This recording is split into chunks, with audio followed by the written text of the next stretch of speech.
Assalamualaikum warahmatullahi wabarakatuh. Perkenalkan, nama saya Alifan. Di sini saya akan mempresentasikan tentang pendanaan hibrid atau juga pendanaan hibrida. Nah, pendanaan hibrida ini adalah sebuah pendekatan komprehensif yang menggunakan unsur rasional dan modern dalam pendanaan. Nah, dalam pendanaan hibrid ini juga menawarkan solusi fleksibel untuk kebutuhan bisnis yang beragam. Ada mengenal pendanaan hibrid.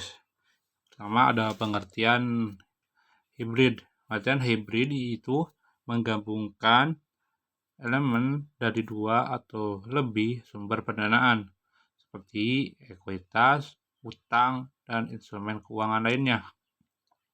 Nah, untuk menciptakan apa? Untuk menciptakan struktur pendanaan yang unik.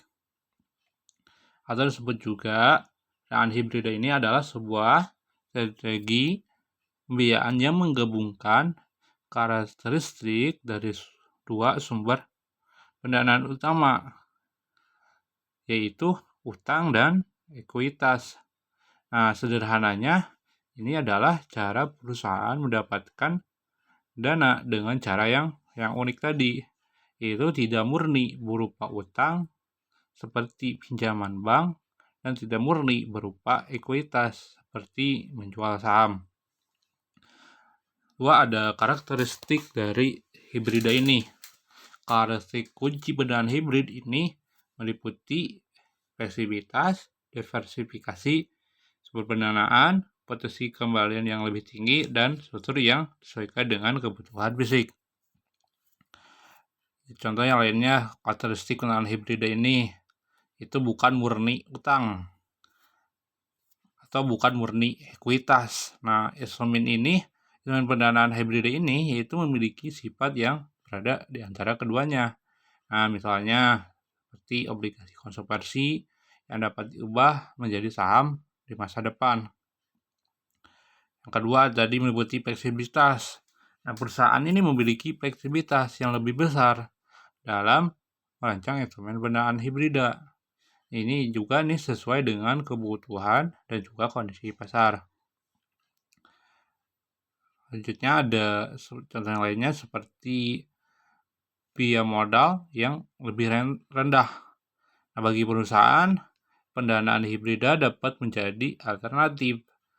Karena apa? Karena pendanaan hibrida ini menarik karena biaya modalnya seringkali lebih rendah dibandingkan dengan penerbitan saham baru. Nah, ada jenis-jenis instrumen pendanaan hibrid. Yang pertama ada saham preferred, yaitu saham preferred ini memberikan hak istimewa kepada pemegang saham seperti dividen tetap dan prioritas dalam pembagian sebuah aset. Yang kedua ada obligasi konversi, yaitu obligasi ini memberikan hak kepada pemegang obligasi untuk mengkonversi obligasi menjadi saham pada tanggal tertentu. Nah, yang ketiga ada obligasi dengan waran.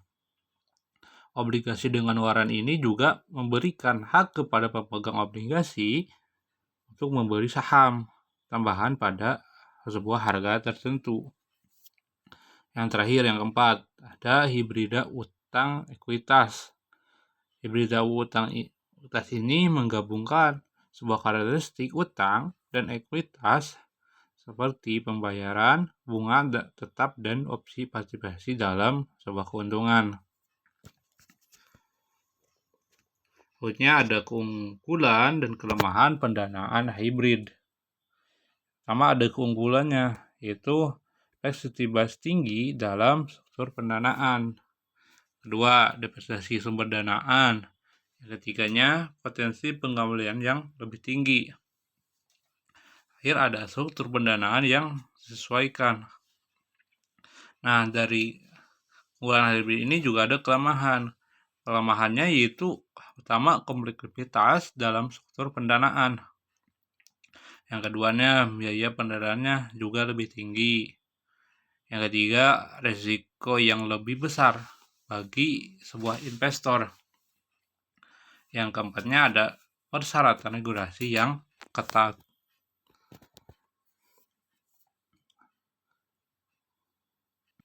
Nah, yang selanjutnya ada pertimbangan dalam memilih pendanaan hybrid. Yang pertama ada tujuan bisnis. Itu menentukan tujuan bisnis yang dicapai dengan pendanaan. Nah, dari tujuan ini, tujuan penggunaannya itu kepada mobil hybrid. Memang contohnya kepada mobil hybrid. Apakah Anda mencari efisiensi bahan bakar, ramah lingkungan, atau pergandaan yang baik? Nah, dari sistem kerja hybrid juga, apakah tujuannya untuk meningkatkan produktivitas atau keseimbangan kehidupan atau proses tim? Kedua, struktur modal. Itu menilai struktur modal yang ada dan bagaimana pendanaan hybrid dengan dapat mempengaruhi. Contohnya seperti yang tadi juga kepada anggaran masuknya biaya awal. Nah, mobil hybrid umumnya juga memiliki harga jual lebih tinggi dibandingkan dengan mobil konvensional. Biaya operasional juga memang lebih tinggi juga. Kita bisa pertimbangkan lah biaya perawatan, pajak, dan juga asuransinya. Nah, yang ketiga, kondisi pasar. Mengenai kondisi pasar, modal dan tren pendanaan yang berlaku.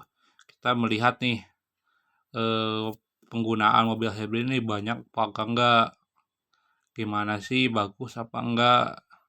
Pokoknya kita juga harus melihat kondisi pasar, apakah mereka banyak menggunakan atau enggak. Yang keempat, kemampuan manajemen. Itu memastikan manajemen dan mengelola struktur pendanaan hybrid. Yang kelima, risiko dan pengambilan. Itu menarik risiko dan pengendalian yang terkait dengan pendanaan hybrid. Kita juga harus bisa mengetahui dari pendanaan hybrid ini risiko apa sih yang terjadi ketika kita mengambil pendanaan hybrid ini. Ya, ada contoh kasus nih di sini pendanaan hybrid yang ada di Indonesia. Sama ada perusahaan PT EKZ. Nah, di mana perusahaan EKZ ini menerbitkan obligasi korporasi untuk mendanai pengembangan pabrik baru. Karena ini memberikan fleksibilitas bagi investor untuk memilih antara tetap memegang obligasi ini atau mengkonversi menjadi sebuah saham. Contohnya yang kedua, PT 1 ABC. ABC ini juga menggunakan pendanaan hibrida. Itu dengan menggabungkan investasi dari venture capital dan pinjaman dari bank. Ini memberikan dukungan yang beragam bagi startup dalam tahap awal pengembangan. Selanjutnya, contoh perusahaan teknologi DEP. Perusahaan teknologi DEP ini menggunakan saham Raven untuk menarik investasi dan investor strategis, memberikan istimewa kepada investor sambil menjadi kendali manajemen sebuah perusahaan.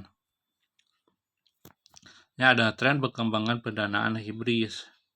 Nah, dari mulai tahun 2015 sampai 2020, peningkatan penggunaan obligasi ini terkonfirmasi dan saham Raven ini sebagai instrumen pendanaan sebuah hybrid. Nah, di waktu tahun 2021 sampai 2023, nah muncullah model pendanaan hybrid ini yang baru yang menggabungkan ulang dengan teknologi blockchain. Nah, dan tahun sekarang 2024 dan seterusnya diperkirakan akan terjadi peningkatan penggunaan pendanaan hybrid yang ramah lingkungan, disebut juga ESG. Ya, ada peran regulator dalam mengatur dana hybrid. Itu pertama, regulasi dan pedoman. Pastikan dulu kita untuk membuat regulasi yang jelas dan transparan. Untuk bisa apa? Untuk bisa mengatur struktur dan pelibatan instrumen pendanaan hybrid. Dua, perlindungan investor. itu menetapkan standar dan mekanisme untuk memenuhi hak-hak investor dalam pendanaan hibrid ini. 3. Transparansi dan akuntabilitas, yaitu mempromosikan transparansi dalam pelaporan keuangan dan pengungkapan informasi terhadap pendanaan hibrid. Yang 4. Ada pengembangan pasar, itu mendukung pengembangan pasar modal untuk penggunaan pendanaan hibrid. Ini ada strategi penerapan pendanaan hibrid yang efektif. Di sini saya membagi kepada 4. Pertama, analisislah kebutuhan dulu. Analisis dulu sebelum kita menggunakan pendanaan hibrid ini. Itu untuk menentukan kebutuhan bisnis dan target pendapatan yang ingin dicapai. Kedua, pilihlah instrumen. Nah, dengan memilih instrumen pendanaan hibrid yang baik, ini sesuai dengan kebutuhan konsumen juga. Yang ketiga, ada struktur pendanaan. Itu membangun struktur pendanaan hibrid yang optimal dengan manajemen risiko dan pengembalian.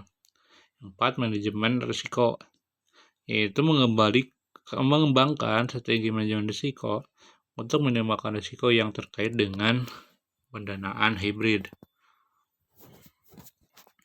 Yang terakhir, kesimpulannya, pertama ada fleksibilitas. Pendanaan hibrid memberikan fleksibilitas tinggi dalam struktur dan pendanaan. Diversifikasi, pendanaan hibrid ini menggunakan diversifikasi dari sumber pendanaannya untuk mengurangi sebuah risiko pendanaan hibrid ini. Yang terakhir, yang ketiga, pertumbuhan. Diperkirakan penggunaan pendanaan hibrid ini akan terus meningkat di masa depan. Mungkin cuma itu dari saya. Assalamualaikum warahmatullahi wabarakatuh.